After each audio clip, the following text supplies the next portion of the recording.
SET-TV, Brașov Science Education and Technology, seria de dialoguri SET din această seară cu 4 invitați de la București, Anda Zahiu, Cristina Voina, Constantin Vică și Radu Uscai.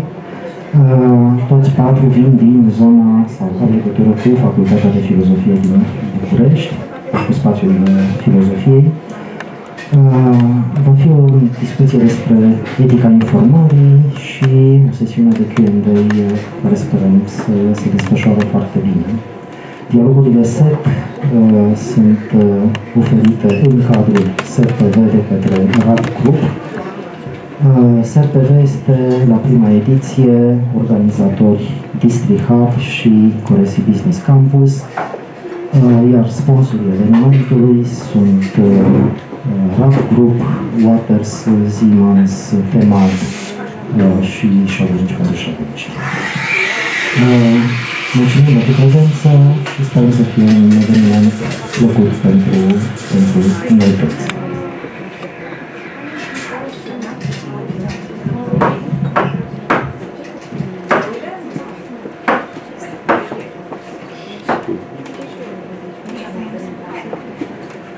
Chiar dacă se blurează, nu faci poză.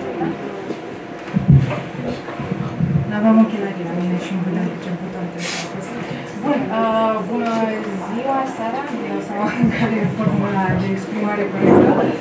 Numele meu este Cristina Voina și vreau să încep prin a vă mulțumi că sunteți încă după amiază aici, alături de noi, pentru că să fiți în alte locuri, amuzante, probabil. Dar sper să fie și discuția asta borderline amuzantă, informativă. Bun. Eu sunt asistentă la Departamentul de Filozofie și Științe Socio-Umane din cadrul Academiei de Studii Economice.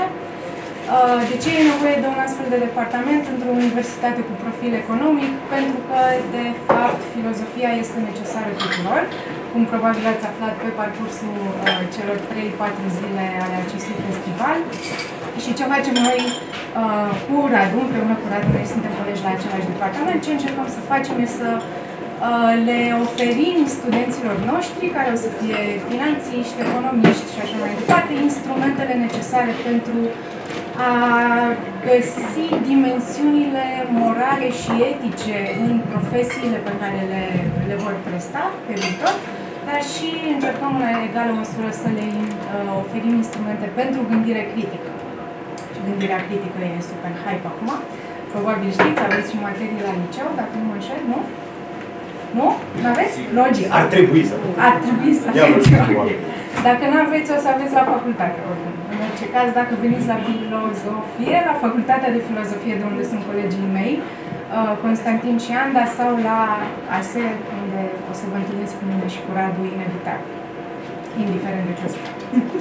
Cibernetică, informatică, finanțe, bănci, o să vă întâlniți cu noi, într-o formă sau alta. Bun, tema de astăzi este etica informării și m-am gândit să încep eu prima, nu o să vorbesc foarte mult ca să lăsăm spațiu de discuție mai mult.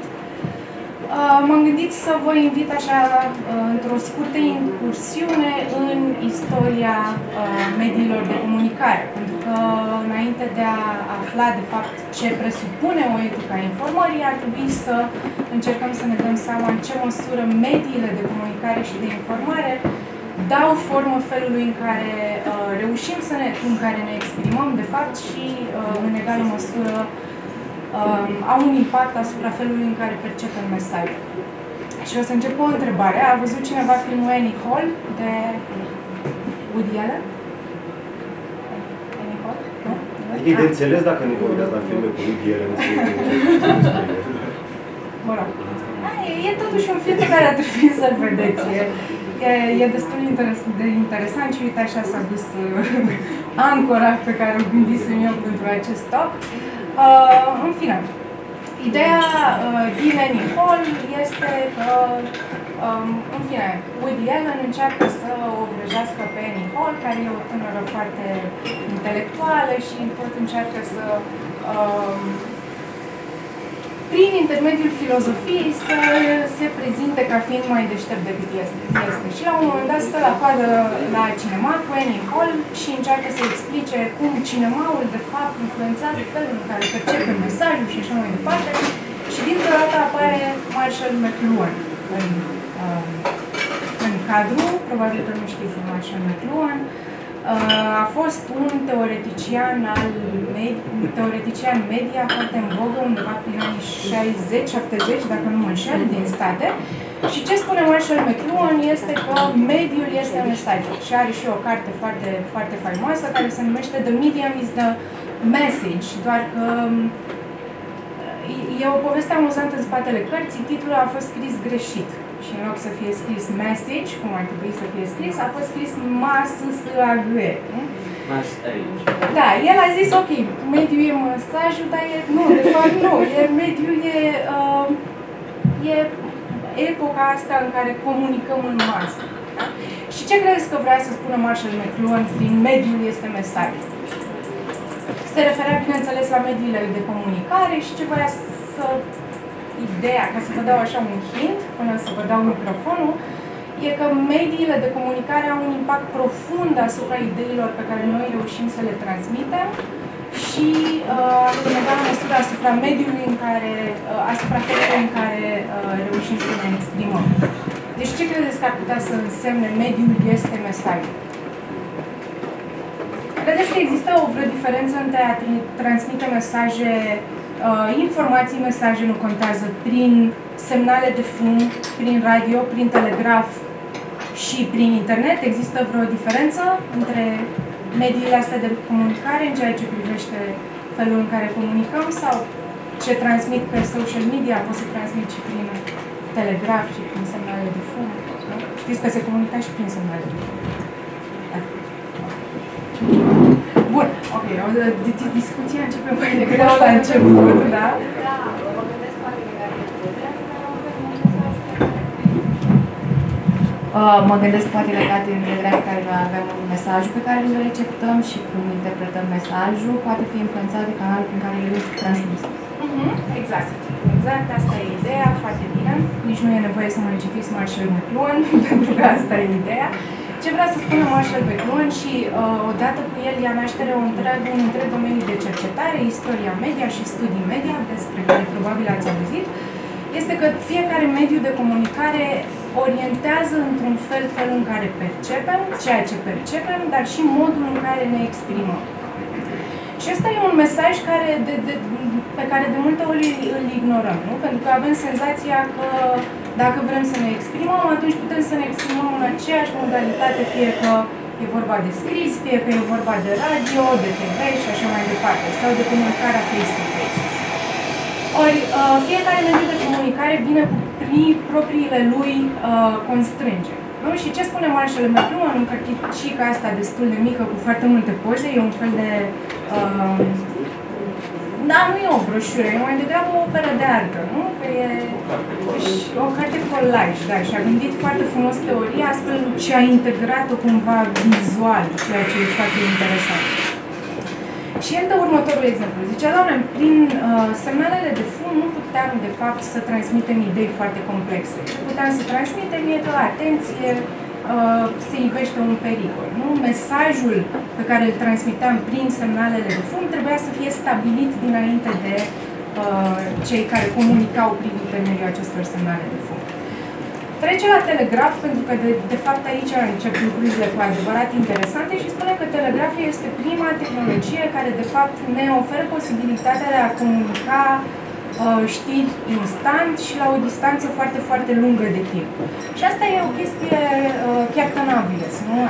Evident că asta face telegraful, dar de fapt acest nou mediu de comunicare a schimbat, spune Marshall McLuhan, felul în care oamenii consideră, și considerau de fapt că nu se mai folosește spre telegraful, că ar trebui să se informeze. Dintr-o dată știrile din plan local nu mai erau importante.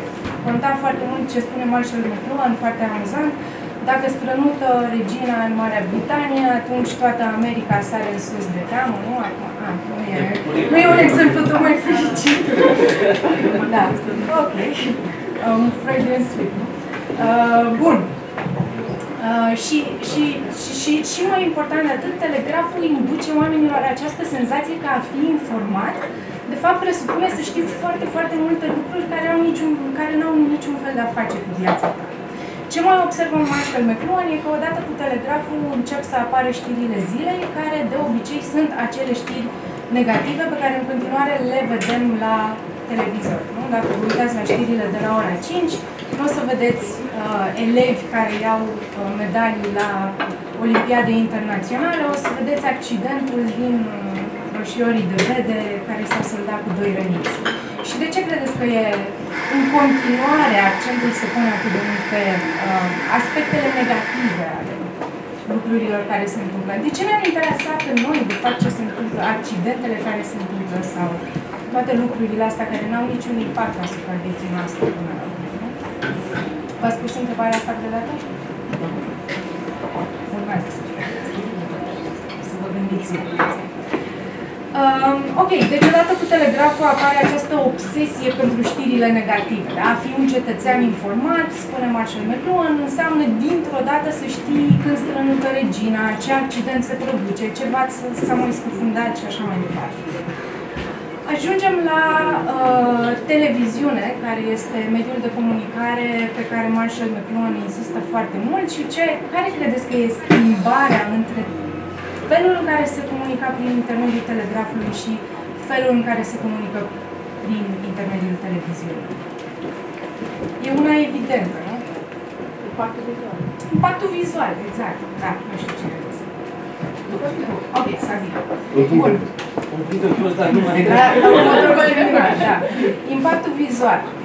Și ce e foarte important aici e că, dintr-o dată, imaginea devine mai importantă decât mesajul. Și Marshall McLuhan dă acest exemplu al dezbaterilor prezidențiale din Statele Unite, care înainte de telegraf, știți cât durau dezbaterile prezidențiale? 2 zile. Candidații făceau un turneu prin cele mai mari orașe din Statele Unite, unde stăteau de vorbă 2 zile cu oameni, unde dezbăteau într-un mod foarte detaliat diverse subiecte. Ori odată cu televiziunea ce se întâmplă? Cum arată dezbaterile politice mai ales? Arată bine, în primul rând, nu? Pentru că toți arată bine. Imaginea contează mai mult decât mesajul. Și gândiți-vă că un candidat la președinție, de exemplu, are de obicei în emisiunile din campania electorală jumătate de oră să-și prezinte platforma, apoi discuțiile se rezumă la 1 minut per fiecare candidat. Nu? Reușim în acest minut sau în această oră în care au loc așa zisele dezbateri să fim cu adevărat informați sau să ne dăm seama care e platforma politică pe care marșează, care sunt fundamentele care din spatele acestei platforme? Nu. V-ați uitat la dezbateri până acum? Cum se petrec de obicei? E un fel de he said, she said, nu? Dar tu ai spus aia, da, dar n-am spus asta, am spus altfel. În fine. Ideea e că televiziunea cumva distorsionează ceea ce credeau oamenii că presupune să fie o persoană informată. De ce? Pentru că accentul se mută de pe mesaj pe imagine.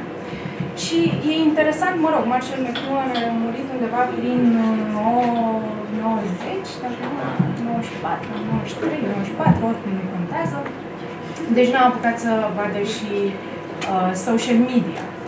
Și aici e o chestiune foarte interesantă, pentru că el ce observă în urma acestei analize pe care v-am prezentat-o super superficial și vă încurajez să citiți cartea, este că, într-un fel, toate mediile de comunicare ne orientează într-un fel atenție. Nu? În timpul telegrafului, atenția noastră era, atenția celor care au trăit în acea vreme era orientată către mesajele scurte, care aveau un impact foarte profund.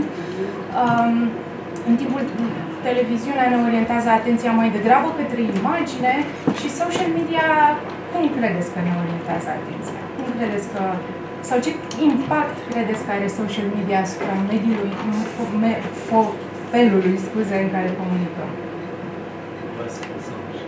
Mass consumption. Ok. Adică?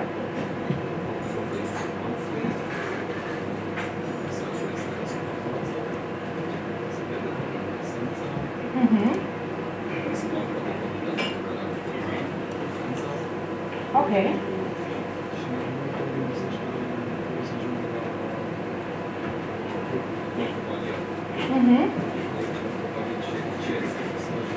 Exact.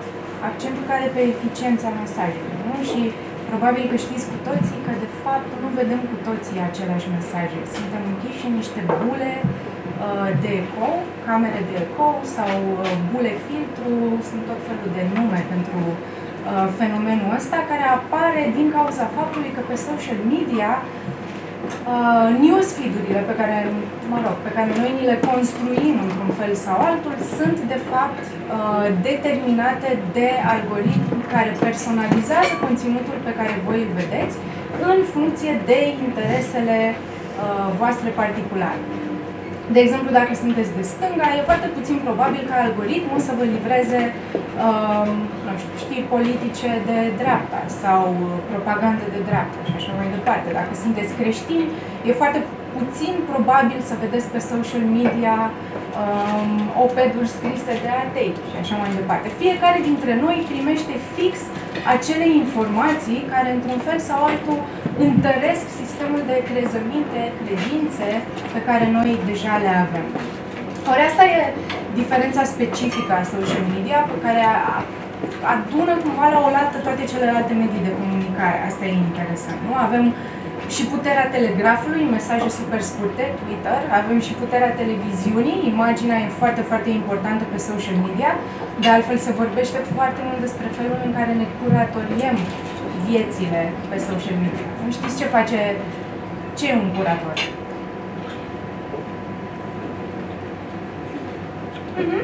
Exact, exact. Când intrați într-un muzeu, vă dați seama că picturile alea nu sunt puse random pe pereți. Nu există cineva care se gândește la o temă, se gândește la o perioadă istorică, se gândește la, nu știu, un curent artistic care trebuie să lege toate acele picturi pe care voi le vedeți în muzee. În mod similar, se spune că noi ne curatoriem viața pe social media, nu? De câte ori ați pus poze cu voi în care arătați foarte nasol? Tot timpul? Nu cred că tot timpul. Bine, asta e și o contrarezistență, nu? Folosesc social media împotriva social media, pun numai poze în care arăt rău și în care povestesc cât de rău mă simt, ceea ce e atipic, pentru că toată lumea pare că are o viață absolut ideală pe social media. Bun, ca să mă întorc puțin la tema principală pe care voiam să o dezvolt puțin astăzi, se vorbește foarte mult în ultimul timp despre design persuasiv. A văzut cineva documentarul The Social Dilemma? Parcă se numește, de pe Netflix? Bun, care e ideea? E un documentar foarte alarmant, nu? Mi pare că...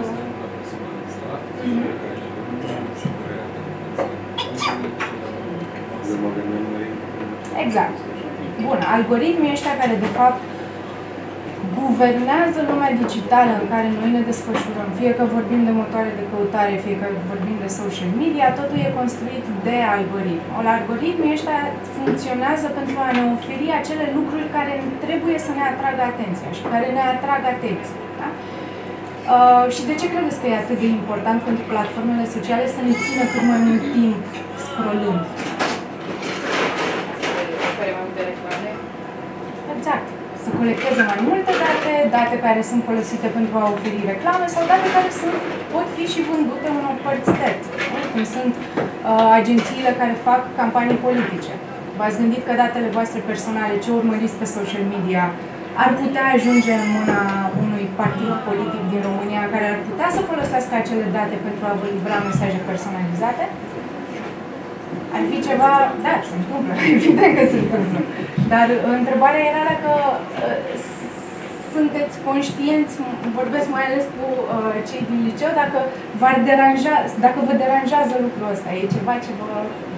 sau e ok? Adică, whatever. E whatever? E whatever, Bun, mai târziu o să vă dați seama că e deranjant. De ce credeți că e deranjant pentru unii oameni, nu pentru toată lumea? De ce e deranjantă transparența asta totală? Nu? Pentru că, de fapt, companiile astea știu foarte multe lucruri despre noi. Cam cât timp petreceți în medie pe social media? 2 ore? Pe zi? 2 ore pe zi?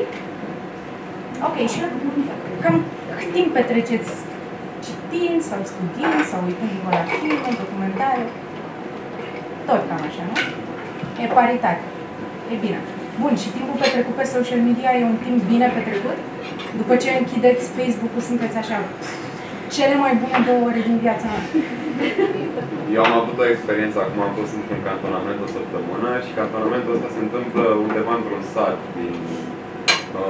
pe lângă Târgu Secuiesc. Și noi în cantonament nu avem voie cu telefoane, e foarte simplu. De la 6 dimineața până la 10 seara, noi stăm și numai ne antrenăm, vorbim între noi, jucăm cărți.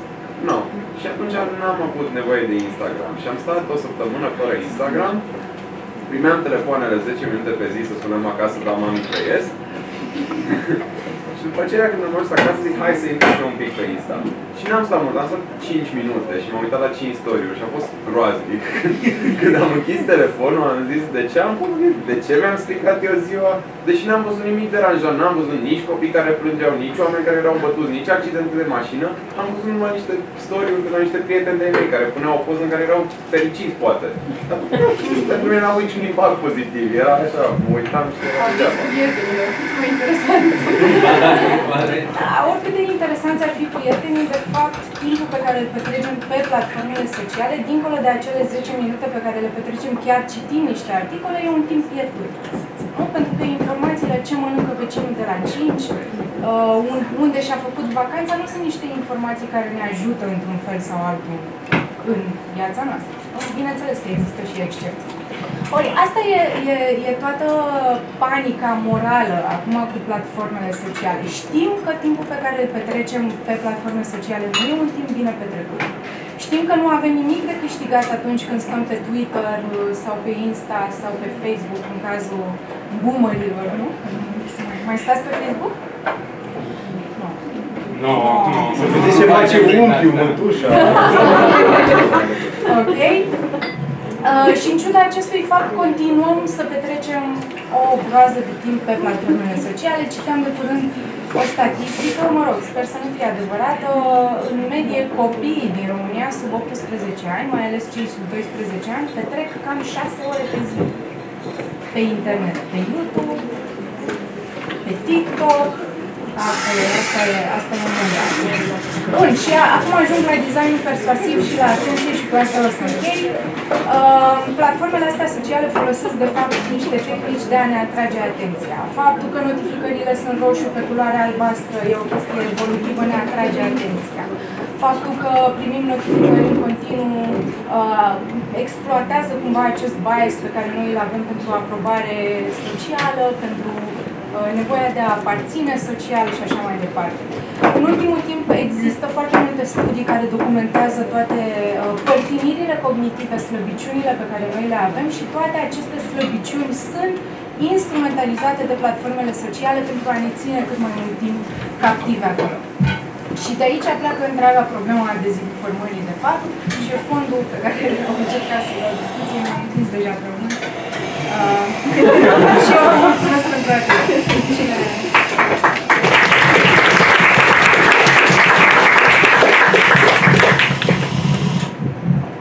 Ok, bun.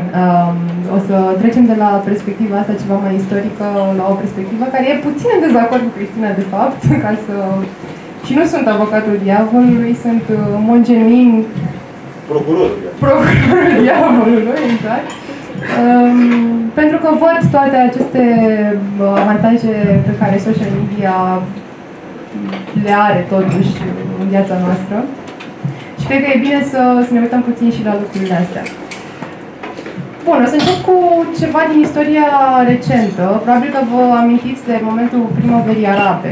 N-a trecut foarte mult timp de atunci, se întâmpla la final de 2010, când oamenii începeau să protesteze împotriva regimurilor absolutiste și ce făceau pentru că se aflau în niște regimuri absolutiste este că se foloseau de rețelele de socializare pentru a se coordona. În 2010 nu exista o rezistență atât de mare, cel puțin din partea intelectualilor publici. Oamenii nu erau foarte critici cu tot ce înseamnă rețele de socializare. Nici nu ne confruntam cu problemele cu care ne confruntăm astăzi, și asta e adevărat. Și în țări precum Egipt, oamenii au putut să se organizeze pentru a ieși și pentru a protesta împotriva acestor regimuri tiranice. E un lucru care, în absența rețelelor precum Facebook, nu s-ar fi putut întâmpla. Pentru că cele mai multe mijloace de comunicare erau, sigur, monitorizate destul de aprig și pentru că era dificil să dai seama care sunt numerele. Câți oameni vor fi în stradă alături de mine? Pentru că dacă nu există putere în numere, atunci protestul tău, actul tău de revoltă nu o să aibă succes. Probabil vă gândiți, acum dacă ne gândim la un exemplu mult mai actual, gândiți-vă la situația din Rusia. Da? Sunt foarte mulți oameni care nu sunt susținători ai regimului Putin, da? Care poate sunt ultragiați de ce se întâmplă în momentul de față în Ucraina. Dar dacă vă întrebați, de ce nu ies oamenii ăștia în stradă să protesteze? Răspunsul e foarte simplu și e un răspuns pe care filozofia politică îl poate da foarte ușor dacă ne uităm la problema cooperării, la problema coordonării. În situația în care există o incertitudine foarte mare, nu știu ce vor face ceilalți oameni, știu că pentru ca acțiunea mea să fie una de succes, am nevoie de un număr mare de alți oameni care participă la aceeași acțiune. Nu știu ce o să se întâmple, așa că nu ies în stradă, pentru că dacă eu ies în stradă, mi-asum riscul de a intra la pușcărie. Dacă se adună o masă critică de oameni, atunci protestul nostru, revolta noastră, sigur că o să aibă totuși un efect. Poate nu neapărat cel scontat, dar măcar un efect nu de a semnaliza că nu toți oamenii susțin ce se întâmplă în momentul de față în Ucraina. Și asta e marele beneficiu pe care Facebook, spre exemplu, l-a adus lumii în care trăim. Da? Faptul că ne-a ușurat foarte mult comunicarea, faptul că reușim în sfârșit să ne coordonăm între noi, fără toate costurile pe care le aveam înainte. Da? Înainte când trebuia să vorbim cu fiecare om în parte, să vedem, păi, dar tu ce faci, dar tu vii până la urmă, dar vine și Popescu, dar vine și Gigel. Nu știam ce urmează să se întâmple. Acum ne dăm seama imediat dacă facem un eveniment, ce urmează să se întâmple, dacă vor participa mulți oameni. Și nu cred că pot să subliniez suficient de tare, suficient de mult cât de important e să depășim această problemă a cooperării atunci când e într-adevăr nevoie să o facem. Cât de importantă e uneori această problemă.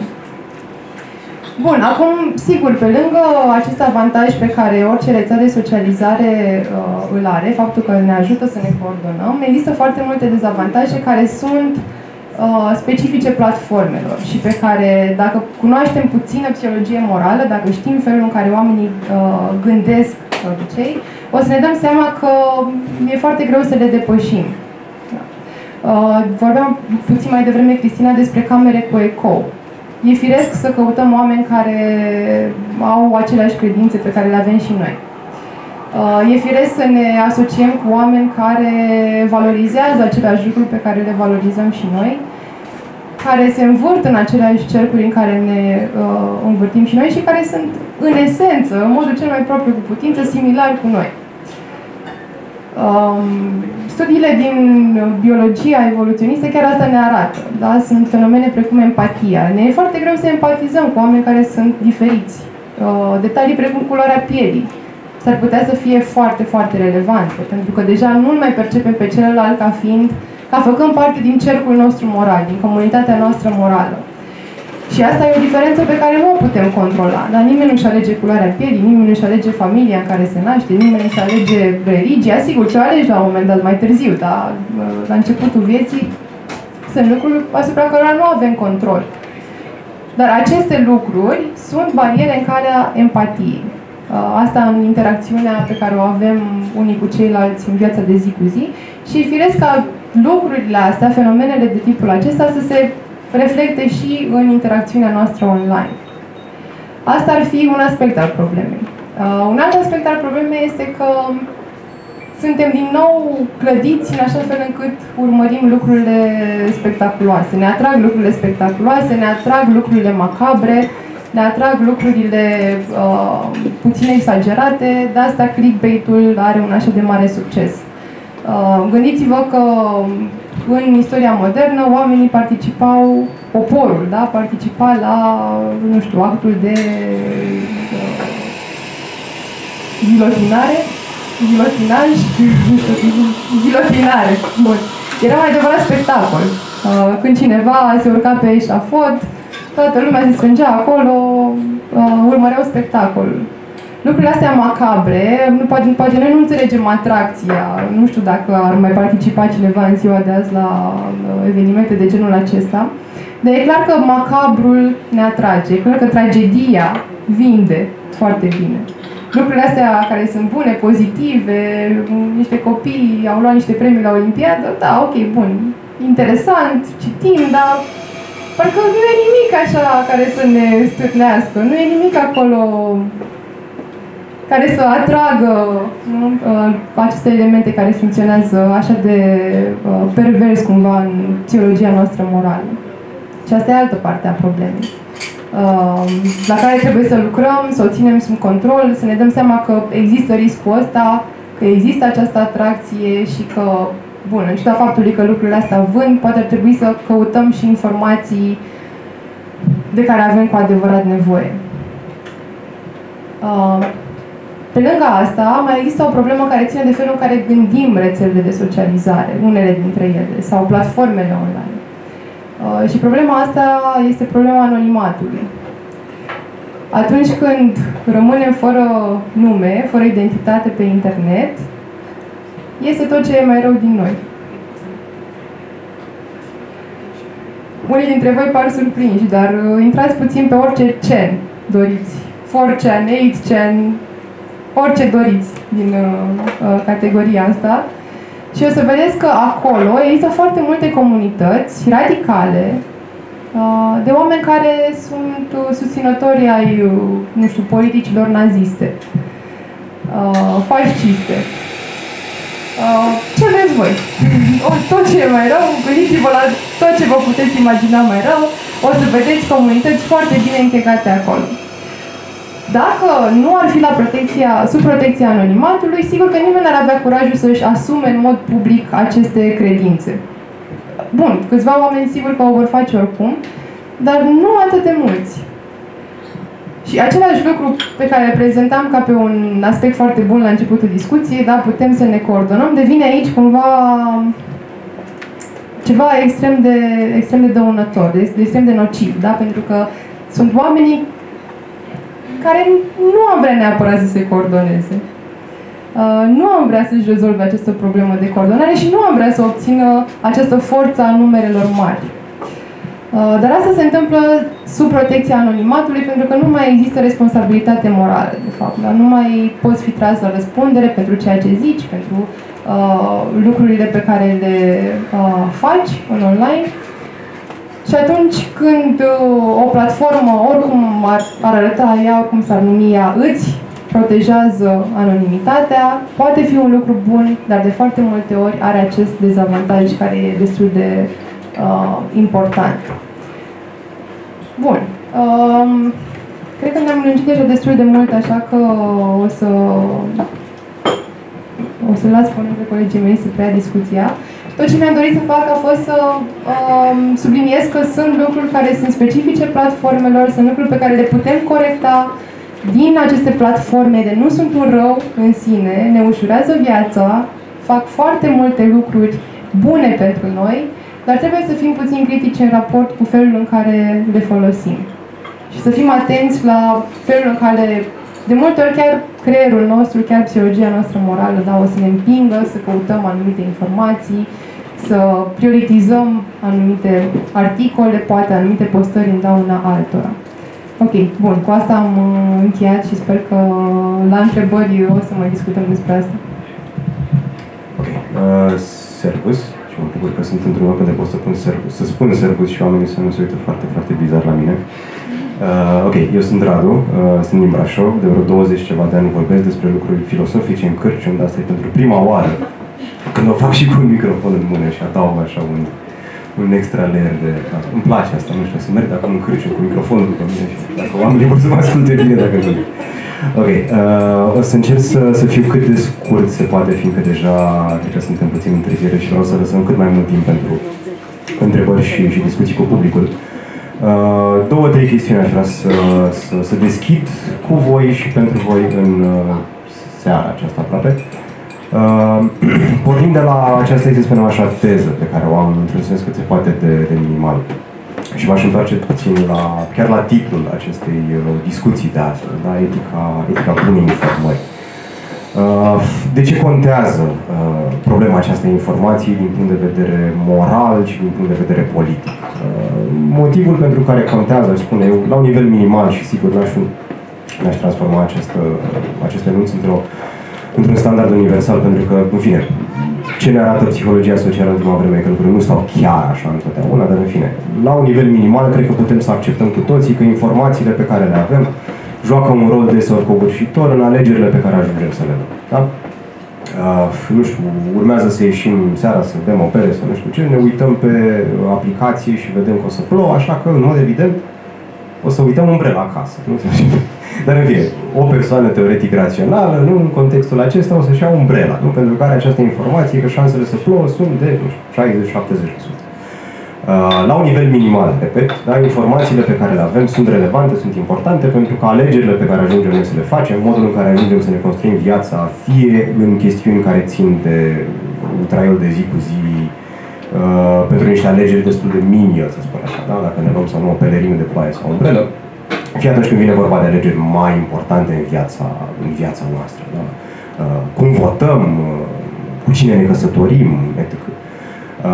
Acum, ziceam că aș vrea să mă întorc puțin la titlul acestei discuții de astăzi, da? Etica bunei informări, și aș vrea să trasez această distinție. Da? Filosofilor și filosofelor le place foarte des, mai ales celor din tradiția analitică, să traseze distinție. O să vedeți, dacă o să citiți filosofie, mai ales analitică, oamenii o să se piardă de la un punct încolo în distinție și o să uiți.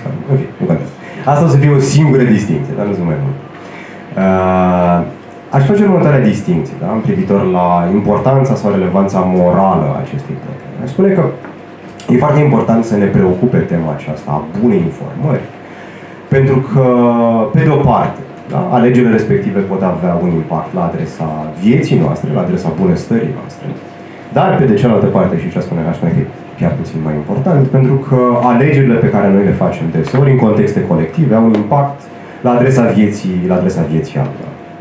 O să mă concentrez mai mult pe cel de-al doilea aspect și, plecând de la cel de-al doilea aspect, o să vreau să vorbim puțin și să vă provoc puțin și să vedem dacă și doriți să discutăm despre asta în secțiunea de Q&A, să vorbim puțin plecând de la cârligele acestea pe care le-au trasat colegele mele mai devreme, Cristina și Anda, să vorbim puțin poate despre cenzură în spațiul online și un subiect de genul acesta.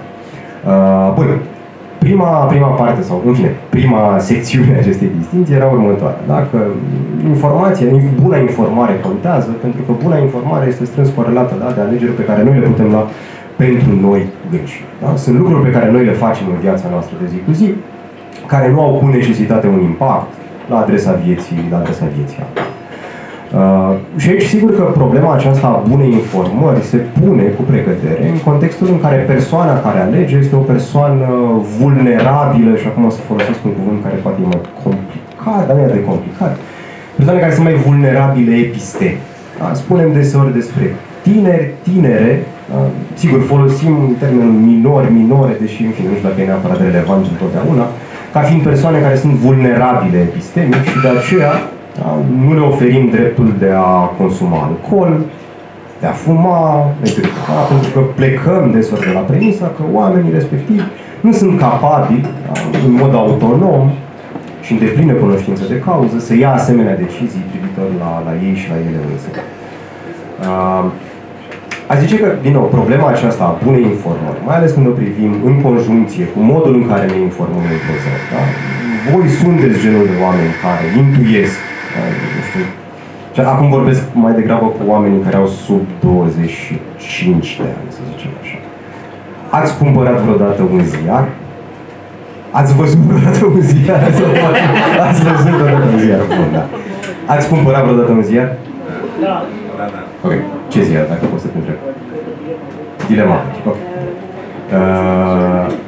Ați cumpărat vreodată o revistă și prin revistă mă refer la publicații de genul, nu știu, The Economist și ceva din zona aceea. Să vorbim mai mult de ok, bun. Nu v-am întrebat asta ca să vă scot așa în fața clasei, să râdem de voi, să vă punem în coi și să... uitați-vă. Nu faceți asta pentru că e foarte... De ce? Pentru că presa scrisă e la un anumit nivel, dar fie. Bun, evident că noi, voi, toți oamenii de fapt, nu utilizăm aceste noi mijloace, fie că vorbim de platforme sociale, fie că vorbim de rețele sociale, de platforme de streaming, le folosim ca surse de informare. Și deseori, nu, caracterul vulnerabil al unei persoane, nu e dat doar de vârstă. Sunt sigur că fiecare dintre voi, trebuie să aibă în familie acel unchi sau mătușă care, pe lângă faptul că vă va spune de fiecare dată că vinul lui sau al ei de țară nu vă dă durări de cap, pentru că e natural, știe întotdeauna că asta cu COVID-ul e o conspirație, că ăștia ne bagă chipuri, că fiecare dintre voi are, nu? Un asemenea unchi sau mătuși, un văr, un vecin, ceva din cercul vostru social.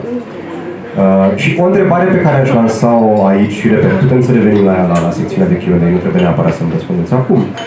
În ce măsură credeți că în cazul de față, mai ales dacă vorbim de oameni care, cel puțin la prima vedere, nu par a fi vulnerabili, avem o datorie că atunci când auzim genul acesta de intervenții, să zic așa, într-o discuție, fie că vorbim de, nu știu, masa de Crăciun, fie că vorbim de, nu știu, suntem la o bere în oraș, avem o datorie de a interveni și de a corecta sau de a încerca să-l ajutăm pe omul respectiv, să-și pună niște întrebări privitoare la temeiurile în virtutea cărora crede ceea ce crede. Ziceam însă că tema pe care o găsesc eu cel puțin mai interesant e tema care vizează modul în care acționăm pe baza informațiilor pe care le avem atunci când acțiunile noastre nu au doar un impact la adresa vieții noastre, ci atunci când au un impact și la adresa vieții altora. Mă gândesc și, nu știu, subiectul care pe mine și puțin mă preocupă foarte, foarte mult din punct de vedere academic și filosofic este cel al vaccinării. Și deseori, și asta nu face neapărat cinste, ajung să vorbesc pe tema asta cu mulți oameni și deseori mă enervez. Asta nu e bine, dar în fine, asta este un păcat pe care eu îl am.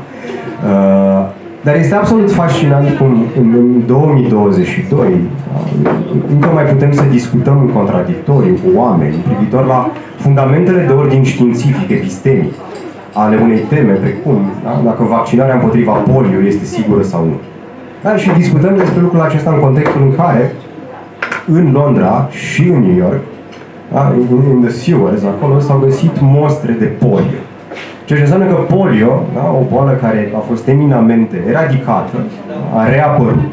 Și fondul pe care a reapărut, repet, nu în totalitate, dar fondul pe care a reapărut, este acela în care tot felul de informații care mai alambicate privitoare la faptul că, în fine, nu există această corelație, nu așa, între vaccinare și autism, că vaccinarea, nu e așa, e modul în care oculta mondială o să ne controleze copiii, etc. Aceste noi medii, în fine, de informare sunt cele care au facilitat, de fapt, nu atât transmiterea acestor informații, cât au facilitat formarea unor comunități. Fiindcă, aș îndrăzi să spun și pe asta chiar o să închei, pentru că vreau să las și pe Constantin să vă spun lucruri, pentru că Constantin are întotdeauna lucruri foarte interesante de spus. Aș zice că, în mod fundamental, problema aceasta a informării și a bunei informări, dar nu poate să fie separată de contextul colectiv în care noi ne informăm. Și aceasta e o problemă majoră, în virtutea faptului că, și din nou aici voi lăsa psihologia socială și psihologia evoluționistă să vorbească pentru mine și nu o voi face eu. Ce știm despre noi este că suntem niște ființe eminamente tribale. Și nu doar noi în calitate de persoane normale, uzuale, că suntem liceeni, că suntem profesori, profesoare sau că suntem tractoriști, tractoriste, ci toți suntem așa. Da? Până și oamenii de știință sunt niște ființe extrem de... un spirit al comunității foarte pregnant. Și lucrul ăsta contează pentru, în fine, tipurile de informații pe care le validează sau nu. Dar chiar dacă admit eu cel puțin că asta e o problemă, pentru mine, în calitate de liberal, da, și din nou, asta poate discutăm în secțiunea de Q&A, cenzura, indiferent că vorbim despre cenzura privată, da? Dacă acceptăm că putem să discutăm despre așa ceva, da? Niște politici interne ale unei companii, fie că vorbim despre cenzură ca un act public, da? Statul care interzice în mod deliberat în momentul de discurs, nu e o soluție. Dar ca un laș nu o să dezvoltăm aceasta și o să văd dacă îmi puneți întrebări la Q&A și din nou vreau să lăsăm și pe Constantin să vorbească. Mulțumesc!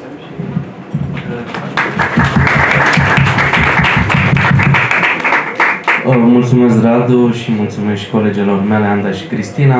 Aproape nu mai am nimic de spus și de-aia e bine să stai la urmă. Cine râde la urmă râde mai bine. Am o veste poate ciudată pentru Radu. Conform profețiilor conspiraționale, în momentul ăsta ar trebui să fi murit deja vreo 8 milioane de români. Ăștia care s-au vaccinat. Măcar cu o doză. Și uite că nu au murit. Nu știu ce să facem, trebuie să rescriem istoria, să ne întoarcem. Nu, păi nu că acum trebuia undeva până în septembrie 2022 și n-a fost. Asta e. Bun, ne aflăm la tipografia și nu degeaba ne aflăm la tipografia, vreau să vă spun o poveste care s-a petrecut de fapt într-o tipografie în secolul al XIX-lea. Cum Radu e din Brașov și fiecare are păcatele lui, eu sunt din Ploiești. Și în Ploiești s-a mai născut, sau nu s-a născut, dar s-a format un anume domn, cred că l-ați mai cunoscut, ați mai aflat de el, Ion Luca Caragiale. Și subliniez, mie îmi place să fac cacofonia asta, pe care el o acceptă fără probleme, dar Academia nu acceptă. Domnul Ion Luca Caragiale a avut o tinerețe zbuciumată, așa, cam ca noi, ca voi mai degrabă, că eu nu mai sunt tânăr. Și în tinereța lui, până la 25 de ani, a ajuns să dețină propriul ziar. E ca și cum am avea noi astăzi propriul, ce blog, canal de YouTube. Dar canal de YouTube în care noi avem acțiuni și nu ne spune YouTube ce să facem. Ziarul se numea Națiunea Română. Avea o cofinanțare care venea de la un tovarăș de-al lui, un francez. Bun. Ziarul se lansează în 1877. Mai știe cineva cumva ce s-a întâmplat până la 1877? În istoria regatului României, pe vremea aia, poate de-aia nu știți, Brașov încă nu era regat. Războiul de independență, așa l-am păstrat noi. El, de fapt, în istoria mai mare se numește războiul ruso-turc. Ca să vedeți că nu de rare ori rușii au fost pe aici. Pe scurt de peste 20 de ani. Bun. Și în acest război, la un moment dat, Rusia parcă nu biruia acolo și a acceptat cu greu, așa, cu jumătate de gură, a zis, bine, mă, românilor, veniți și voi la luptă. Regele Carol a mobilizat pseudo-armata pe care o aveam atunci și am intrat în luptă. Caragiale observă momentul, e un jurnalist în plină ascensiune și zice, eu nu fac cum fac restul care au ziare pe aici. Ce făceau restul? Pentru că nu aveau oameni pe front, corespondenți, luau din presa germană, franceză, engleză și noi aflam știri despre așa zisul nostru război de independență la vreo zi după. Și Caragiale vine cu o idee foarte simplă, ce trimite un om pe front. Trimite omul pe front, un așa zis jurnalist, și ăsta transmite undeva, nu știu, la câteva săptămâni după, super știre dimineața, nenea, Iancu e groasă, am luat Plevna. Probabil mai știți de la ora de istorie, când s-a câștigat Plevna, atunci aia a schimbat cursul războiului. E cam ce a fost contraofensiva ucraineană acum vreo săptămână. Bun. Vine pe depeșă, pe telegraf, știrea la București, Caragiale zice, porniți tipografia! Ceea ce și începe și cu litere de șchioapă, asta înseamnă jumătate de ziar. Deci când erau ziarele foarte mari, erau litere, cât să zic, de 20 de centimetri. A scris mare, am luat Plevna, ura, Națiunea Română, va învinge, am învins. Ziarul se vinde, bineînțeles, ca pâinea caldă. Era ziar de prânz, la ora 12, toată lumea în București a nebunit. Au început să pună ghirlande, să-și ia hainele cele bune. Bineînțeles, el ajunge și la urechea lui Carol. Zice, băi, dar noi n-am la Plevna. Noi n-am ajuns la Plevna. Plevna e undeva la 20 de kilometri, mai avem de luptat. Și roagă poliția să anunțe populația că nu s-au luat Plevna. Ei bine, în momentul ăla populația s-a uitat în ziar, scria mare director Ile Caragiale și l-au atacat. L-au căutat în tipografie, au distrus tot. Tipografia, ziarul, redacția. Norocul lui Caragiale este că a fugit cu câteva minute înainte și s-a ascuns. Care e povestea? Povestea din spate este 1. E bine să ai o tipografie, asta e morala. 2. E foarte bine să știi ce faci cu ea. Pentru că Din păcate, Caragiale a picat într-o capcană. De dragul informației, n-a făcut buna informare. El nu avea nicio intenție să creeze un fake news. Pentru că știa ce va urma, respectiv Bucureștenii urlând, vrem capul lui Caragiale. Ceea ce nu e plăcut pentru Caragiale, poate pentru Eminescu, alții poți mai plăcut, și alți falși prieteni pe care i-a avut. Ei bine, el a dezinformat, tocmai pentru că nu și-a dat seama cât de greu este să construiești o informație bună, care să ducă la o bună informare a oamenilor. Caragiale era la început, era un tânăr nebun, voia să facă carieră. Vă dați seama, presa în secolul XIX nu e departe de ceea ce vedem astăzi la televizor. Adică noi, acum vreo 10 ani, era o televiziune OTV se numea. Probabil mai știți, din poveștile aceluiași unchi sau mătuși sau așa. Ei bine, acest OTV nu era departe de fapt de paradigma presei în secolul XIX și asta s-ar putea să ne spună ceva și despre ce înseamnă mass media și informarea noastră. E un spectacol. De altfel, e și un filozof francez, sociolog, filozof, Guy Debord, care în anii 60-70 chiar scrie o carte, Societatea Spectacolului, și explică că asta este, de fapt, cadrul pe care îl creează mediile de informare. Ele sunt acolo ca să distreze, să ne țină atenți la ceva ce, de fapt, nu e atât de relevant pentru noi. Ei, știrea asta cu căderea Plevnei, normal că era relevantă politic. Renăștea Națiunea Română și apărea și în ziarul Națiunea Română. Caragiale nu și-a dat seama de impact și a tratat-o cu o anumită lejeritate pe care o vedem și astăzi la cei care produc știri și mai mult la cei care le consumă, adică la mine. Fac distinția asta că mergem pe școala analitică propusă de colegul Radu Uscai între informație și informare. Informația poate să apară în multe moduri. Există informație naturală. Dacă nu mă credeți, o purtați cu voi. Purtați niște, cred că 10 de mega de informație, dacă nu, fiecare celulă cu codul genetic pe care îl are înscris, toți purtăm informații. Viul este, dacă vreți, fizică plus informație, materie plus informație. Ei bine, ai o informație care e mai ușor de detectat și de corectat. Informația asta cu sens semantic, din care noi scoatem diverse înțelesuri, mai bune sau mai proaste, e mai greu de corectat și mai greu de controlat. În teoria matematică a informației, care e undeva din anii 40, Shannon îl chema pe inginerul care a scris-o, el a dat o definiție foarte simpatică, dar într-un sens tehnic. Informație este ceea ce reduce incertitudinea. Și dacă luăm această definiție, care e dreptă pentru rețele și computere, da, hai să o aplicăm și vieților noastre, gândiți-vă totuși în ultimele 24 de ore câtă informație ați accesat sau ați primit. Și o să vă dați seama că de fapt e foarte puțină informație în sensul ăsta al reducerii incertitudinii. Dacă ne apucăm acum să citim despre războiul din Ucraina în urma, bineînțeles, invaziei ruse, ce o să ne dăm seama după jumătate de oră? Că avem acces la foarte multe informații, dar avem din ce în ce mai multe incertitudini. Oare e adevărat că? Oare chiar Bayraktarul ăla reușește să? Oare ăștia chiar au ajuns acolo? Oare lui Putin nu-i pasă? Și așa mai departe. Deci nu o să devenim mai certificați asupra ceea ce se întâmplă în Ucraina. Cu aceeași problemă se confruntă și istorici. De ce? Pentru că ei se trezesc într-o arhivă unde s-ar putea să găsească și știrea aia lui Caragiale, dar și jurnalul lui Carol I. Și spune, bă, dar stai puțin, Carol zice, nici azi n-am luat Plevna și uite ce scrie aici în ziar, că astăzi s-a luat Plevna. Na, era undeva prin, nu știu, toamna lui 1877. Informația, prin natura ei, dacă nu reduce incertitudinea, s-ar putea să nu fie informație. Poate să fie distracție, poate să fie joc de estetizare, poate să fie joc social, așa, nu știu, cum jucăm Monopoly sau habar n-am, orice alt joc.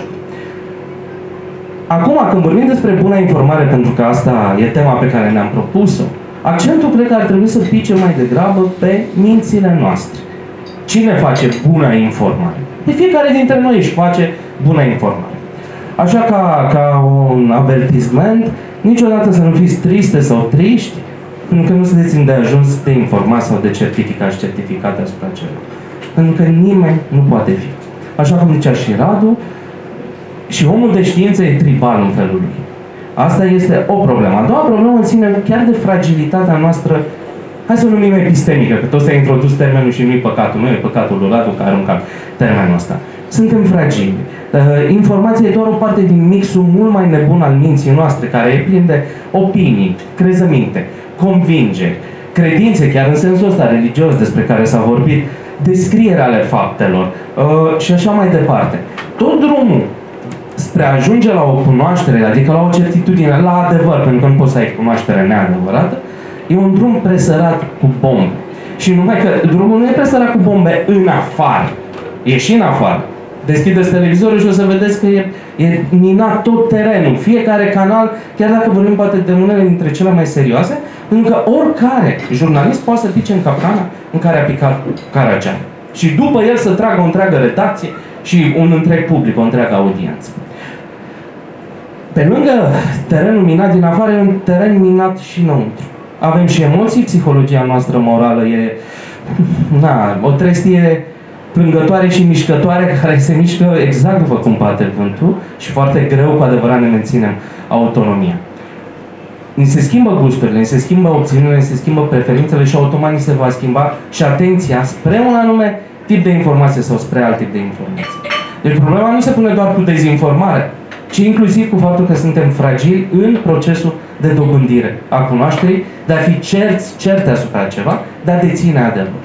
Și dacă ne aflăm în această situație foarte proastă, afară plouă cu bombe, dar și noi e aceeași situație, cred că poate cea mai bună cale ar fi o anumită cultivare a unor virtuți intelectuale sau virtuți epistemice sau, cum le zicea bătrânul Aristotel, dianoitice. Virtuțile lui Dianoia, nusului, virtuțile gândului, virtuțile minții noastre. Și una dintre aceste virtuți este să acceptăm fragilitatea și să fim mai modești în ceea ce cerem și în ceea ce credem.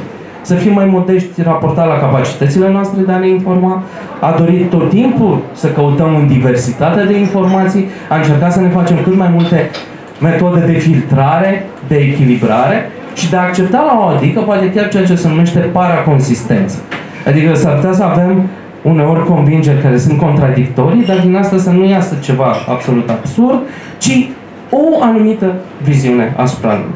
Dar în momentul în care înțelegem cât de limitate și limitați suntem ca ființe, cred că ne va fi un pic mai ușor. În același timp, asta nu rezolvă problemele mai mari. Ce facem cu democrația? Ce facem cu, nu știu, sensul vieții? Ce facem cu planeta asta, care mai are un pic și e în proces de capotare, pică sub noi, se rupe sub noi, cu noi în ea. Asta nu va rezolva doar virtutea epistemică a răbdării și a modestiei.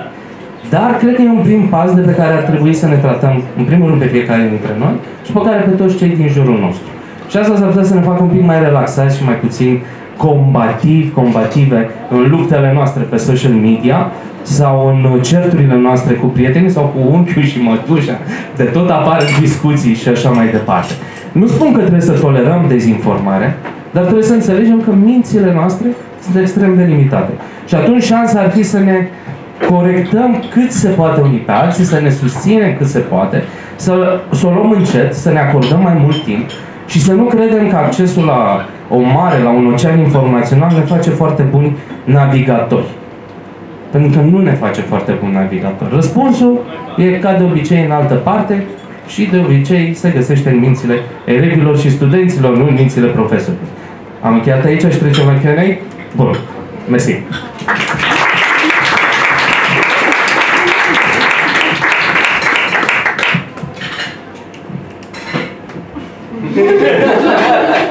Domnul moderator, care e procedura?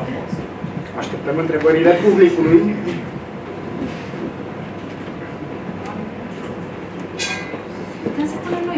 Dacă stai în momentul în simt dator să spun o lucru. Asta în general e ce vreau să spun, Cristi. Deseori, când oamenii sunt prezenți într-un context social de genul acesta, ei sau ele au niște întrebări, da? Niște lucruri pe care niște oameni de inteligenți, mai ales cum au fost antevorbitorii mei, precum Anda, Cristina sau Constantin, au spus, sunt sigur că v-au trezit acolo ceva. Fie o reacție de genul voastră, tâmpenie, de genul, așa e, mă gândit și eu la asta, nu știu, ieri sau azi pe loc. Dar când suntem mai ales în contexte colective de genul acesta, ne e rușine să spunem lucrurile alea. Și văd cum vă uitați unii la alții și pare așa un joc de ăsta, hai că poate spune el. Și ok, gata. Avem prima întrebare. Pare. Sau comentariu. Sau... Nu e neapărat întrebare. Dacă avem obligația morală să ne băgăm în gura mătușii unchiului, că să-i convingem noi că nu are dreptate, în principiu familia e ierarhică. Da?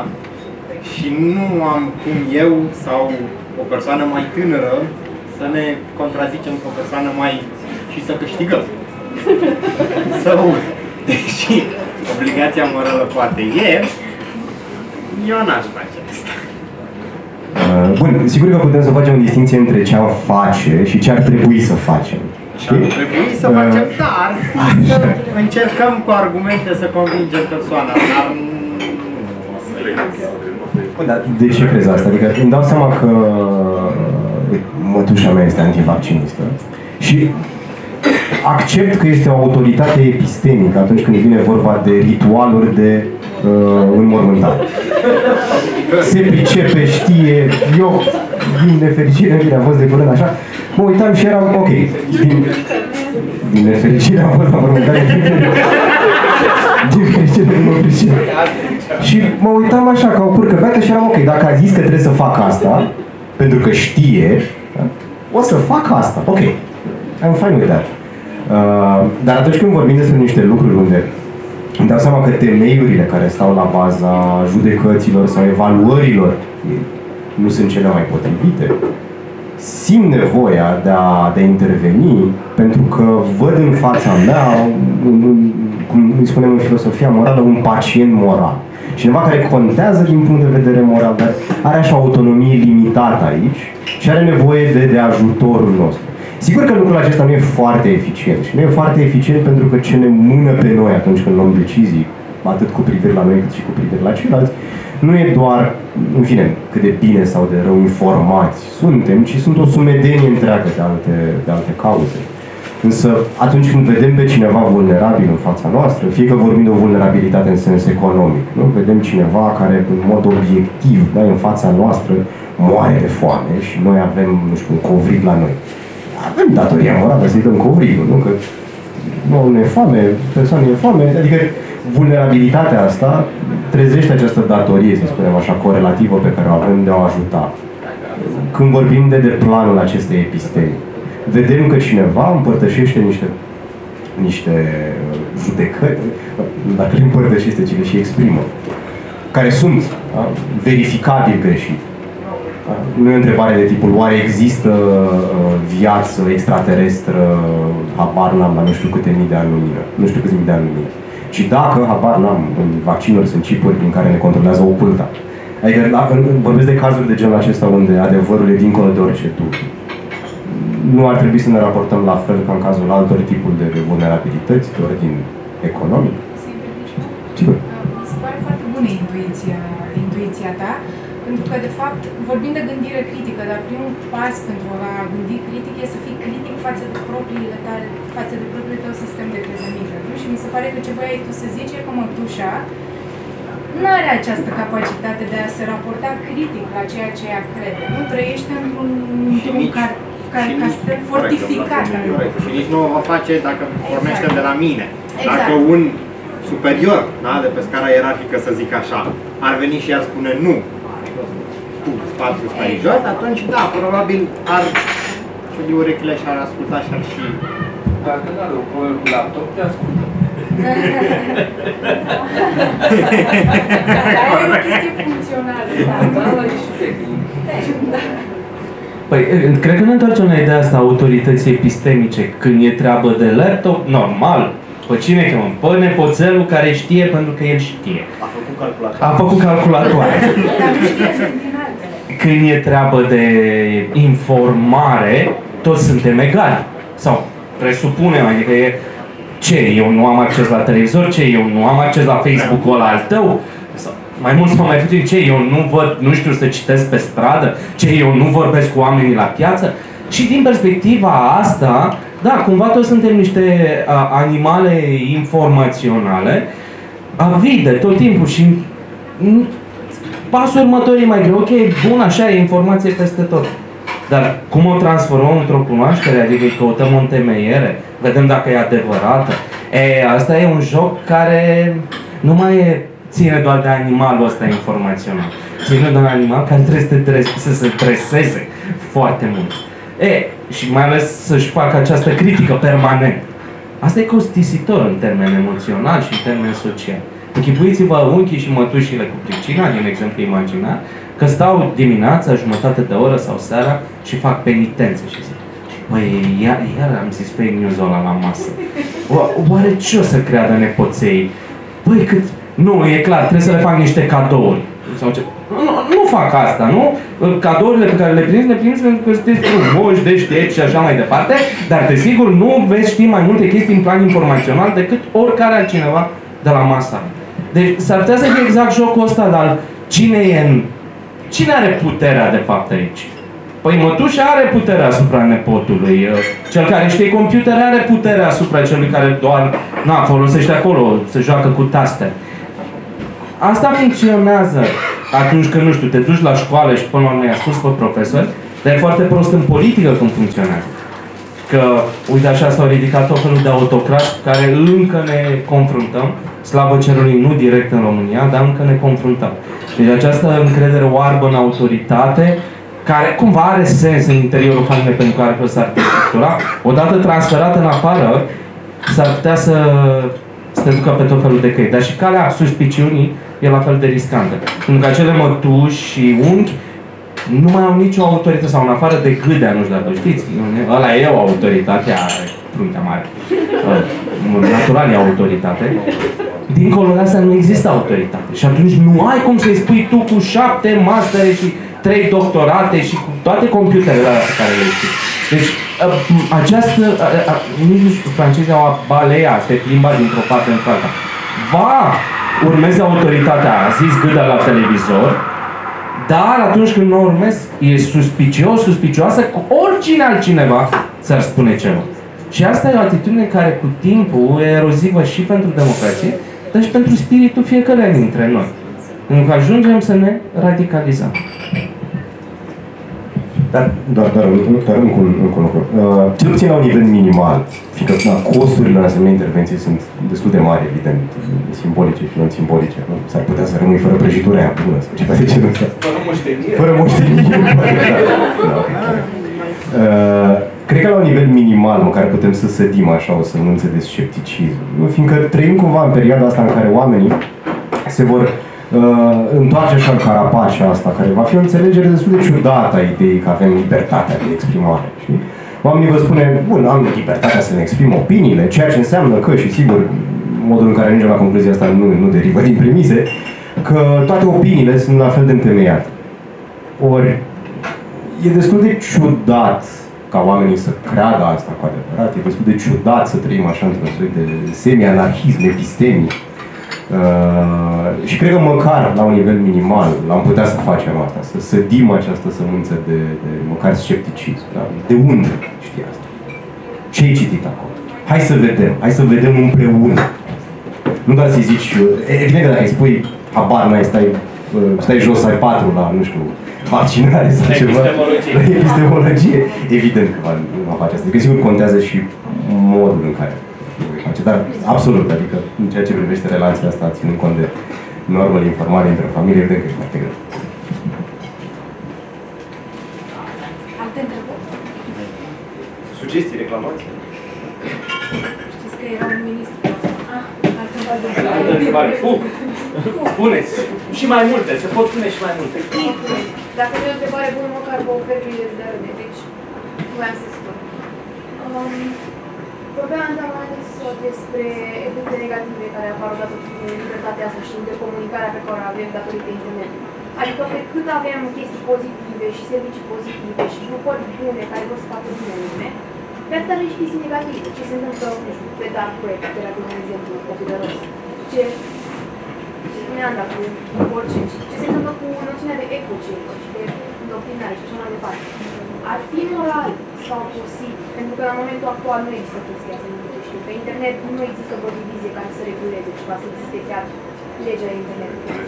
Ar fi moral să existe așa ceva, sau ar fi posibil să existe așa ceva, ceva să impună sau chiar să împiedice astfel de grupări sau efecte negative să se formeze în tine.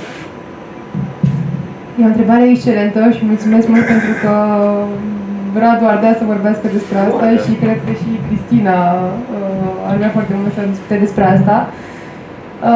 Eu o să spun doar că nu sunt o fană a reglementării în general. Când vine vorba despre orice, așa că nici internetul nu face excepție de la asta. E o presiune fantastică în ultimii ani să cenzurăm, să reglementăm rețelele de socializare, toate platformele astea, dark web, că uite ce fac oamenii, știi, angajează asasini, știi, ai nevoie de cineva care să se descurce cu mătușa, lasă să găsim pe dark web și plătim cu bitcoin, e ok. Se întâmplă lucrurile astea, dar de obicei când faci ceva în numele libertății, când restrângi libertatea oamenilor în numele libertății, e puțin ciudat, cel puțin ciudat. Și acum, pentru că Radu discuta despre ce înseamnă să fii liberal și dacă ești liberal, ce zici în legătură cu cenzura, cred că e asta. Nu o să zic multe chestii, sau nu o să zic cam ce ai spus tu, doar că o să reformulez. Dar Cristina sunt sigur că va avea o perspectivă diferită. Aș spune că chiar dacă ar fi legitim, din punct de vedere moral, să facem asta, avem un set de argumente morale pe baza cărora ajungem la această concluzie.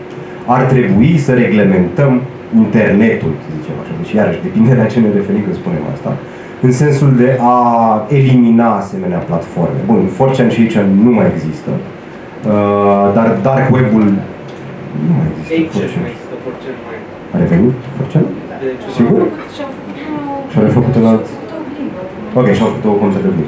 Bun, mă bucur că am spus asta, pentru că, de fapt, unde voiam să ajung era în punctul acesta. Deseori, multe idei care ne sună foarte bine, pentru care chiar avem temei, s-ar putea ca odată confruntate cu ce se întâmplă pe teren, să fie destul de futil. Problema, aș spune, la nivel fundamental, când vine vorba de reglementările de genul acesta, e că, deși într-o primă instanță s-ar putea să creștem costurile pentru ca oamenii care sunt interesați să facă, nu știu, trafic de ființe umane, trafic de droguri, trafic de mai știu și altceva, pe termen mediu și lung nu vom face asta, pentru că cumva întreaga arhitectură le permite oamenilor să-și construiască niște oaze, să spunem așa, de anonimitate, care pentru un anumit interval de timp le vor permite să-și ducă, să spunem așa, la bun sfârșit, planurile. Dacă ar fi să reformulez puțin întrebarea pe care ai, dacă îmi permiți, întrebarea pe care ai adresat-o mai devreme în termeni epistemici, să spun așa, dacă ar fi dezirabil sau de dorit ca cineva, o autoritate, fie că e statul, fie că e altcineva, da? Să spunem o companie privată, să reglementeze într-o anumită măsură, din punct de vedere epistemic, lucrurile pe care oamenii le spun acolo, chiar și atunci când vorbim despre falsuri clare, evidente, aș zice că într-o măsură covârșitoare, în primul și în primul rând, depinde foarte, foarte, foarte mult de context. Dacă suntem în mijlocul unei epidemii de ciumă, avem vaccinul împotriva ciumei și pe internet circulă informația că vaccinul împotriva ciumei face XYZ și avem certitudinea că oamenii nu se vaccinează împotriva ciumei pentru că au cititarea, atunci aș spune absolut. În această situație de criză are tot sensul să suspendăm anumite drepturi pe care le consider fundamentale în virtutea acestui scop pe care colectiv, da, îmi imaginez că toți îl considerăm dezirabil, nu? Siguranța publică.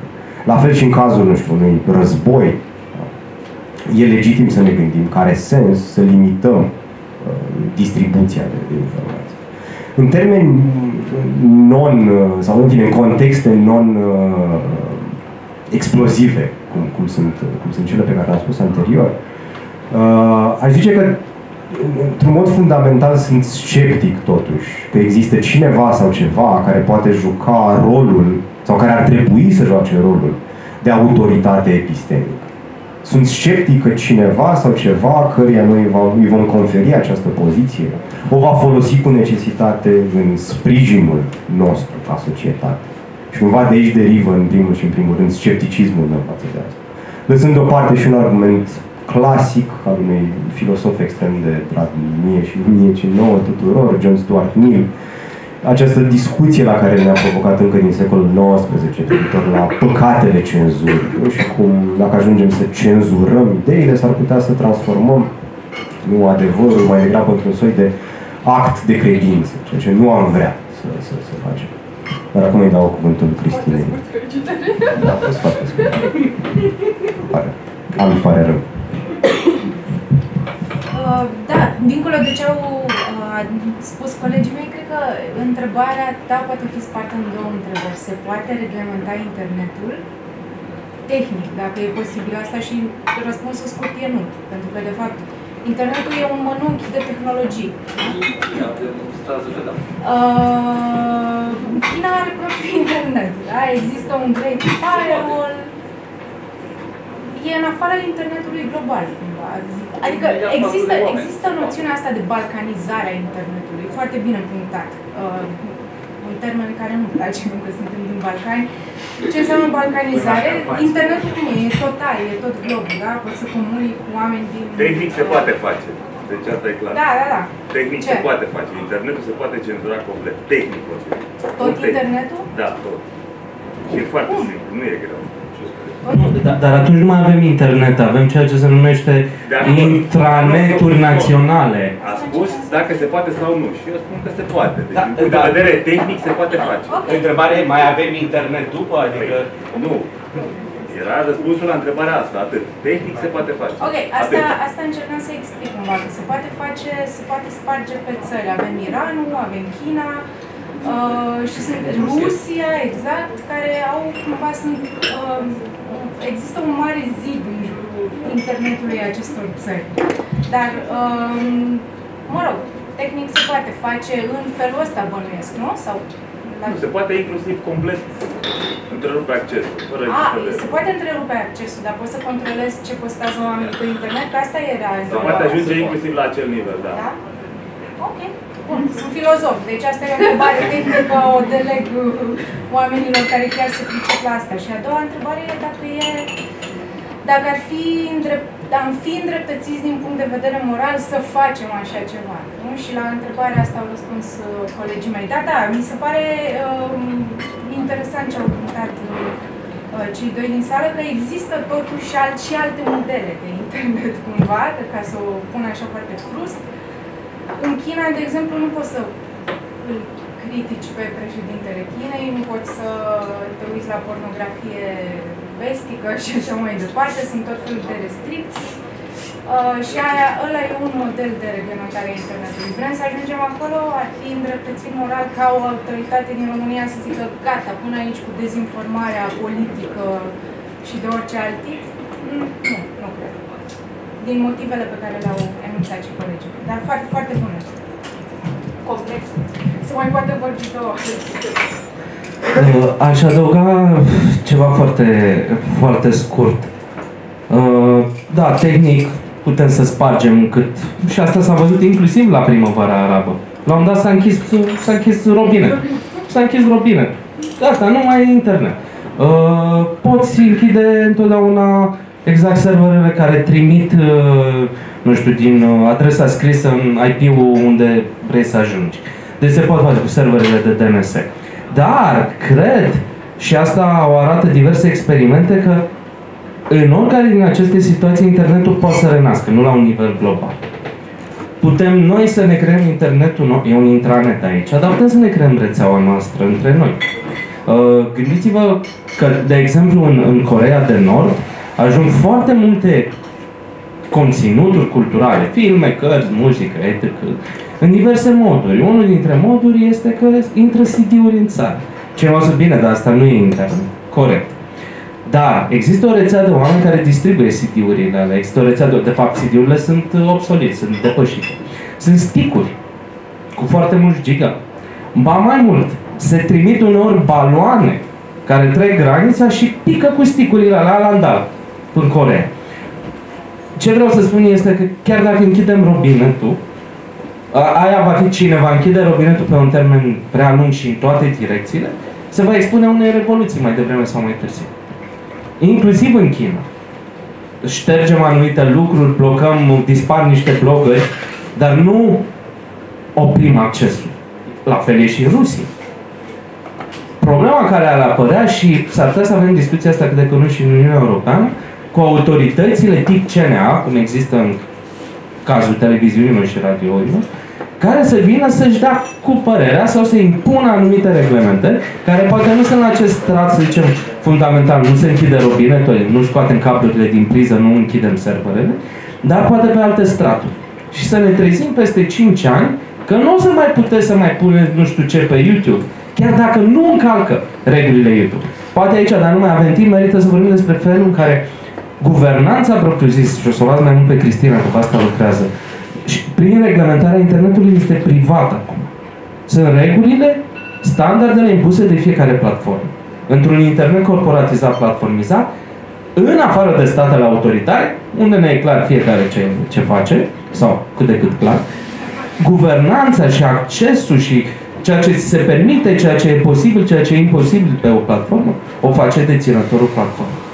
Și nu cred că există în momentul actual platforme libere, întru totul libere. Ceva moderare există peste tot. Întrebarea este cât de justificată e.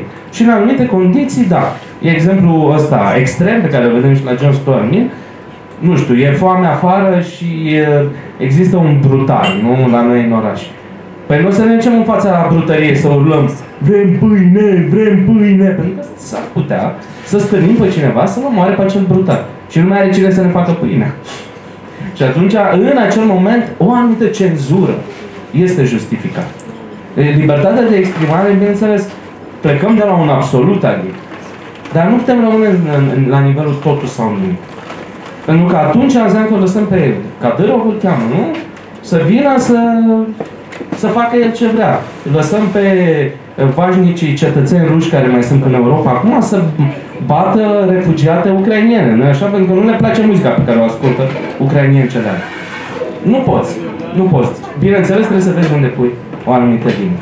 Și nu vorbesc aici de literatură, ci vorbesc de informarea asta pe care o avem. Cred că mai avem timp de o întrebare, mi s-a șutit în caz pe din emisia că... Luăm două întrebări. Ceva pe care nu l-așteptam. Introducere, nu l-am auzit. Când vorbim de informare, nu putem dezlega problematica asta de nivel de cunoștințe inițiale, de educație.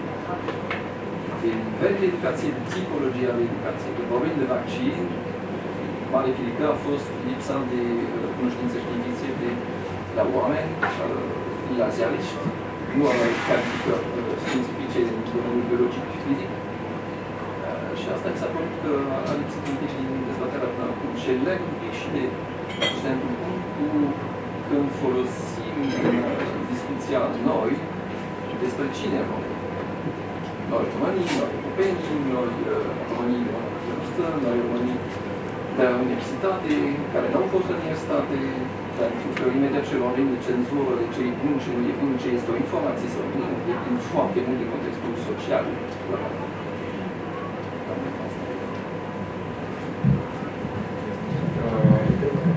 Mi se pare o observație foarte bună, doar o mică precizare plecând de la observația foarte bună pe care a făcut-o mai devreme. Spune că vocile respective, dacă ar fi să particularizăm în cazul vaccinării, au existat, dar pur și simplu mecanismele de selecție ale, hai să spunem așa, presiunii publicului, au fost de o asemenea natură încât ce am avut în față, pentru că tot trăim așa cum aduce aminte Constantin, în societatea spectacolului, au fost tocmai vocile care îi țineau pe oameni în fața televizorului, vocile care îi făceau pe oameni să scrolleze infinit după alte informații bombastice. Ipoteza mea, față de ce spuneam, este că publicul ar fi procesat mai bine informația bună dacă ar fi avut global, în medie, nivel de educație științifică mai mare. Bun, asta e, cred că, mă trivial adevărat, o să acceptăm cu toții asta, doar că nu poți să ai întotdeauna cel mai educat public, nu poți să ai public școlit la Princeton, nu știu asta. Sunt... Ce poți? Dar ce vreau să zic este că meseria jurnalistului este să traducă aceste informații publicului, indiferent de nivelul lui de educație. Sau cel puțin asta ar trebui să fie nu mantra fiecărui jurnalist. Pentru că știi că întotdeauna publicul tău o să aibă, unii vor fi mai educați, unii vor avea educație științifică, unii înțeleg cum funcționează vaccinurile, unii nu înțeleg. Din păcate, presa din România, și nu numai din România, e o problemă destul de generală, ca să spun așa, unul la mână că nu e foarte la curent cu ce înseamnă comunicarea științei, nu știe să traducă știința, poate că nici nu înțelege neapărat cum funcționează știința. Și de la mână se întâmplă acest fenomen bizar că pare că a început să facă alte lucruri. Nu știu câți dintre voi au văzut ultimul material de la Recorder. A apărut acum 2 zile, exact. Ați văzut. Bun. O investigație despre libertatea presei din România. E ceva care clar nu ar trebui să se întâmple. Clar se întâmplă în România, profitând de o lege destul de recentă. Astea sunt locurile în care presa dă kicks și dă kicks grav. Și e ceva ce, mă rog, chiar încalcă, de fapt, legea audiovizualului. Dar pe lângă toate aceste lucruri pe care le fac unii oameni care lucrează în presă, nu toată presa, acum nu vă gândiți că e un atac la adresa tuturor redacțiilor, niciun caz, sunt oameni care își fac foarte bine treaba în România în continuare, din păcate mai degrabă în zona de cultură decât în alte zone. Și atunci eu cred că asta e problema, că nu își mai fac treaba de jurnaliști ca să fac. De la fost jurnaliști. Așa, de la fost jurnaliști la fost jurnaliști. Da, în mod evident, televiziunile în România și, din păcate, nu doar în România, nu mai fac ceea ce ar trebui să facă, adică să se poziționeze oarecum neutru în raport cu ce se întâmplă, sau cât de cât neutru, și să prezinte, ci ele lucrează pentru partide. Asta arată investigația Recorder, apărută cu 2-3 zile.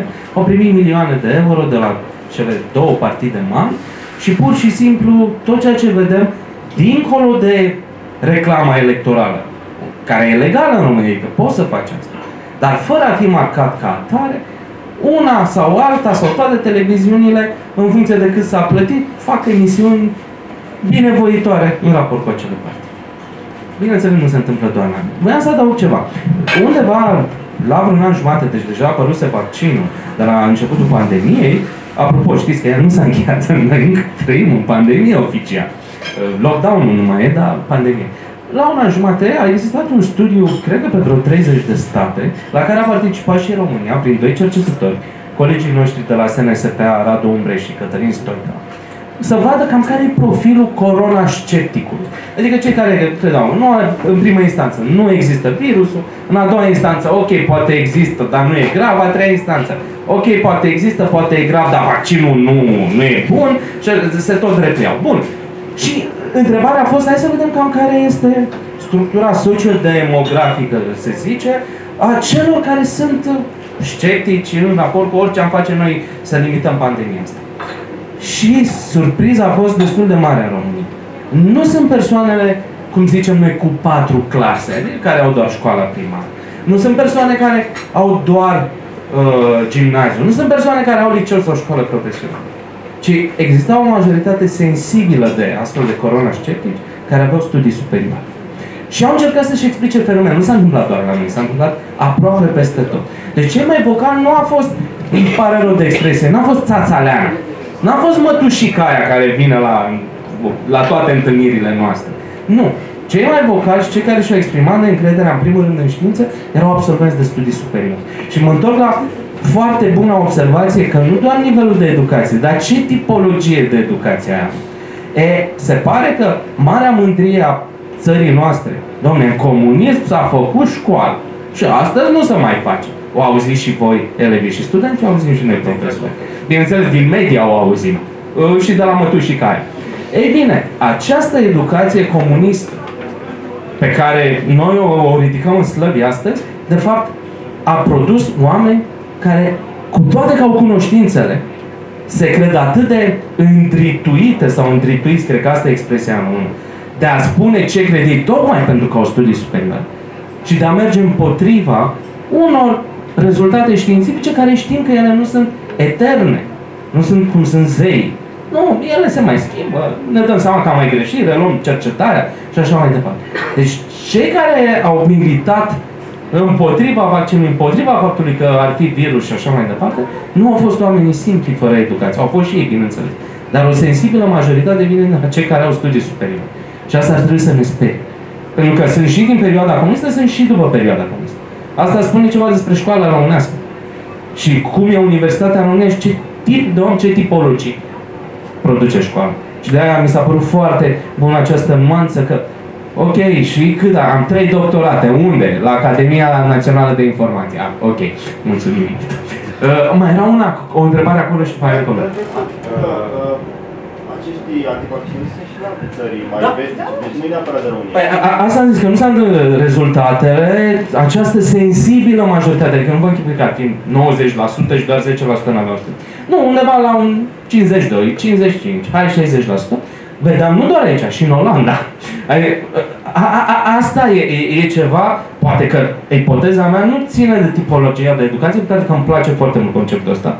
Cât, nu știu de ce s-a întâmplat cu activitățile noastre pe social media în ultimii 10 ani, 15 ani. Indiferent de cât de bun științific erai la școală, ne-am prostit cu toții. Suntem în tipografia, eu am stratat niște versuri, le spun peste tot, pentru că sunt niște versuri foarte importante. Aici e mai bine ca binele, egal în prostie, aici este finele. Cumva am ajuns egal în prostie, scuze, mai era o întrebare acolo. Nu, în spate, nu? Da, eu am o întrebare, tot așa, legat de cenzură, că poate este chestia. Acum se cenzurează foarte mult și pe parte de ce poți să spui, de exemplu, legat de sănătatea mentală, chestiile astea. Eu mă întreb cum ați face un sistem, astfel încât persoanele respective să nu fie afectate, dar pe de altă parte, mi se pare că dacă tu penetrezi în bula asta protectoare, ești foarte prost pregătit pentru viața reală. Cum faci să balansezi părțile astea? Deci avem pe de o parte, să zicem, o anumită sensibilitate mentală sau fragilitate mentală. Și asta, da, ne ține cu ceea ce e familiar, cu bula noastră. Și acum, a doua premisă care ar fi că totuși a fi într-o bulă de genul ăsta nu e sănătos, că în viața de zi cu zi, viața cotidiană, ai conflicte. Te întâlnești cu oameni care nu sunt ca tine, care nu cred ceea ce crezi tu. Cum să facem asta pentru niște minți tinere?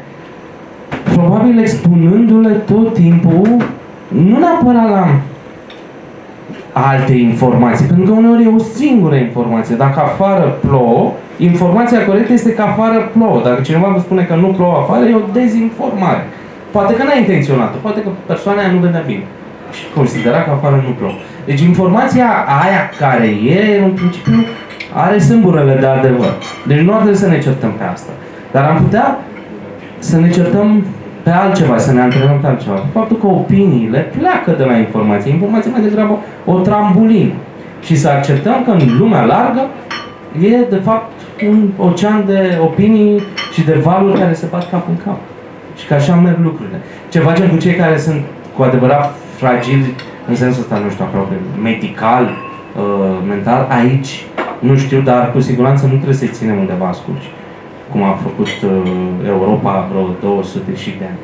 Deci ar trebui să acceptăm această neurodiversitate, chiar dacă ea uneori e contundentă și chiar dacă uneori poate să producă niște efecte neașteptate.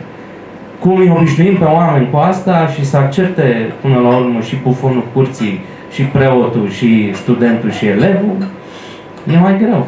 Dar cu siguranță nu pe social media. Pentru că asta ne îndepărtează de fapt de interacțiunile de tipul ăsta, unde oamenii nu sunt ca noi. Vedem ca să le mulțumesc tuturor celor care au fost alături de noi în seara aceasta și eu să-i pasez microfonul lui Adi, care bănuiesc că are un adevărat mesaj de final. Mersi, Anda. Mulțumim pentru prezența voastră aici. Sper că a fost o după amiază seară, nu știu exact. Sau între cele. Asta pare fi o protestă de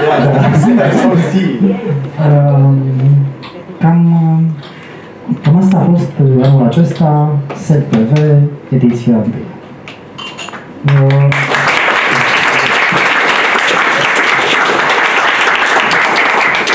Spunea cineva, de o bună prietenă mai devreme, că ar fi foarte frumos să facem zilnic.